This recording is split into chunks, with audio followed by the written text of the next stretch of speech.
l'invité de la matinale. KTO Radio. On connaissait le CAC 40, le Dow Jones ou encore le Nasdaq. Eh bien, vous pouvez désormais ajouter 2 indices boursiers créés par la Banque du Vatican, le Morningstar Your Eurozone Catholic Principle pour la zone euro et le Morningstar Your US Catholic Principle. L'Institut pour les œuvres de religion, c'est le nom officiel de la Banque du Vatican, a fait cette annonce mi-février. 2 indices boursiers qui respectent ici les principes de la doctrine sociale de l'Église. Alors, explication ce matin avec notre invité qui est le directeur de l'Institut des hautes études de finances religieuses au Collège des Bernardins, Paul de Rochebouette. Bonjour. Bonjour. Merci d'être avec nous, d'avoir accepté notre invitation. Paul de Rochebouette, est-ce que cette décision a surpris déjà les observateurs dans les milieux financiers ? Oui, c'est une initiative qui a un petit peu surpris dans la mesure où l'Église était restée relativement discrète sur ce genre d'aspect, même si depuis les dernières années, en fait, elle travaille en fait à développer ce type d'initiative. Et donc, nous qui sommes vraiment, je dirais, impliqués sur ce genre de démarche, on accueille les choses avec beaucoup d'enthousiasme. Est-ce que vous pouvez nous rappeler en quelques mots ce qu'est un indice boursier ? Un indice boursier, en fait, c'est un indicateur qui vient mesurer la performance générale ou spécifique d'un secteur, d'un marché. En règle générale, ces indicateurs servent de référence et de comparable pour permettre de suivre, en fait, par les acteurs économiques et financiers, encore une fois, un secteur, un marché, certaines matières, le pétrole, le gaz, etc. Et pourquoi 2 indices, l'un pour la zone euro et l'autre plutôt pour le côté États-Unis ? Parce que les acteurs économiques, en fait, travaillent de manière très régionale et certains se positionnent sur la valeur dollar, d'autres sur la valeur euro. Donc ça permet comme ça d'offrir un panel de valeurs et de comparables le plus large possible. Est-ce que vous pouvez nous dire, Paul de Rochebouette, de quoi sont composés ces indices ? Alors écoutez, encore une fois, d'après ce que je peux en savoir, puisque je ne suis pas membre de l'IOR, le premier indice, en fait, sont composés de valeurs, de grandes valeurs américaines cotées, connues sur un certain nombre de secteurs d'activité pluriels. Et il en est de même pour la valeur euro, avec des sociétés que l'on connaît sur notre vieux continent. Donc, par exemple, moi j'ai pu lire, il y a du côté européen, il y a Vinci, il y a Hermès, du côté américain, il y a Meta, par exemple la maison mère de Facebook, Amazon ou encore Tesla. En quoi ces entreprises, elles respectent particulièrement les valeurs de la doctrine sociale de l'Église ? On peut se poser la question. Écoutez, ce que je peux savoir, c'est que les gérants de fonds en fait, de l'IOR sont venus sélectionner ces valeurs car correspondant y appliquant de manière la plus extensive possible les grands critères de la pensée sociale de l'Église. Évidemment, l'application de ces critères correspond aussi à l'application de critères financiers classiques qu'utilisent les gérants de fonds lorsqu'ils sélectionnent les valeurs. Et donc, en fait, c'est le mix entre ces deux aspects qui ont permis de sélectionner ces entreprises. Et la Banque du Vatican s'est fiée aussi à l'entreprise de Morningstar pour créer ces indices boursiers, c'est ça ? Oui, tout à fait. Morningstar est un analyste, est une société de conseil qui est reconnue dans le marché comme pouvant accompagner des opérateurs financiers ou bancaires pour établir ce type d'indice. Qu'est-ce que cela dit de l'implication du Vatican en matière de finances éthiques ?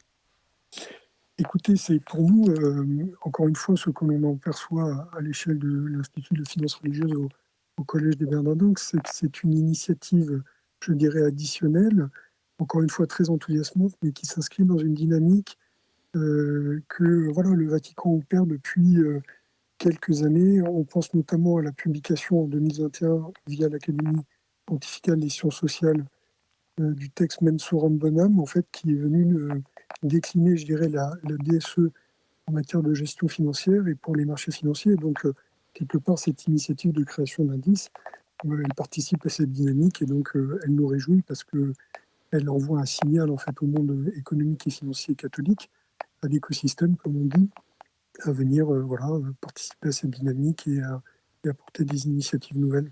Vous pouvez nous rappeler, Paul de Rochebouette, au passage, quels sont les critères éthiques en matière d'investissement respectueux des valeurs sociales de l'Église ? Écoutez, encore une fois, le principe fondamental, hein, c'est que l'argent, la finance, doit être mis au service de la dignité de la personne humaine. L'argent est un bon serviteur et un mauvais maître, comme dit l'adage. Donc, tout l'enjeu, c'est de faire en sorte que la finance puisse venir servir, et bien encore une fois, la dignité de la personne humaine, le bien commun, l'application de la subsidiarité, le respect de la destination universelle des biens, la solidarité, la participation. Voilà, qui sont ces grands principes que je viens de rappeler, qui constituent la DSE. Et encore une fois, la finance, elle est un intermédiaire et elle doit servir cela. Et le document dont vous avez parlé, Monsouram Bonham, a vraiment créé cette base de la finance éthique? Elle vient décliner en effet la DSE dans l'univers financier et en la déployant aussi de manière plus large dans cette dynamique en fait de finance éthique, de finance ESG que l'on connaît, mais en la traduisant de manière beaucoup plus spécifique Mmh. à la pensée sociale de l'Église. Et les entreprises retenues pour faire partie de ces deux indices boursiers, pour un certain nombre, sont tournées vers le développement de nouvelles technologies, en particulier l'intelligence artificielle. Est-ce qu'on peut y voir une stratégie d'investissement particulier de la part de l'IOR? Encore une fois, je ne suis pas capable de répondre précisément parce que je ne suis pas membre de l'IOR et je n'ai pas participé aux travaux d'analyse qui ont permis de constituer ces indices. Mais ce que l'on peut simplement dire, c'est que l'intelligence artificielle sont des poches d'innovation technologique majeures. On sait que voilà, le pape Léon XIV en a déjà parlé.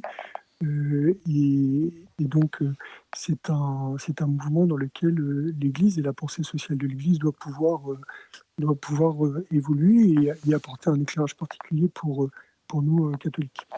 Et ce type d'action basée sur le respect de la doctrine sociale de l'Église est une nouveauté en matière de finance éthique et sur les marchés financiers pour le Vatican, ou ça existait déjà avant?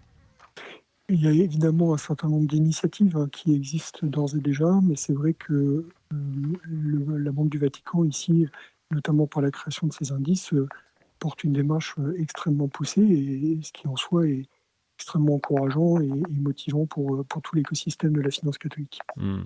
Et il existait déjà des indices qui n'étaient pas forcément liés à la Banque du Vatican, sur lesquels voilà, des chrétiens, des entreprises qui voulaient respecter les valeurs chrétiennes et de la doctrine sociale de l'Église pouvaient se fier avant ces deux indices boursiers? Oui, à ma connaissance, il y a eu des initiatives, notamment aux États-Unis. Mais là, véritablement, ce qu'a lancé la Banque du Vatican, pardon, est quelque chose d'assez remarquable.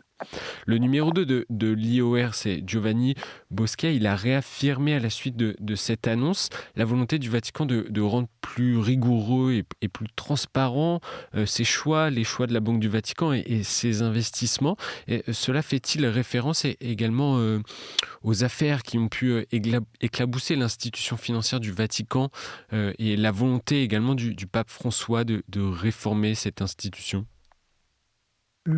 Indéniablement, ce que l'on perçoit, c'est que le travail de transparence et d'amélioration de la gouvernance initié par le pape François depuis 2013 au sein de la banque euh, est une démarche évidemment positive, remarquable. Et ce que l'on peut en percevoir, nous, encore une fois, je ne suis pas membre de Hmm. l'IOR, hein, mais en tant que catholique pratiquant, c'est que c'est une démarche positive, enthousiasmante, et qui invite encore une fois l'écosystème à progresser en la matière. Nous, à l'échelle de l'IHEFR, qui est un institut de formation, l'objectif pour nous, c'est de faire progresser voilà, la qualité de gestion, la qualité de transparence, le professionnalisme de l'écosystème qui sert la bonne gestion des avoirs de l'Église. Et je pense que ce qu'affirme le dirigeant exécutif de NIOR participe à cette dynamique, et donc c'est formidable.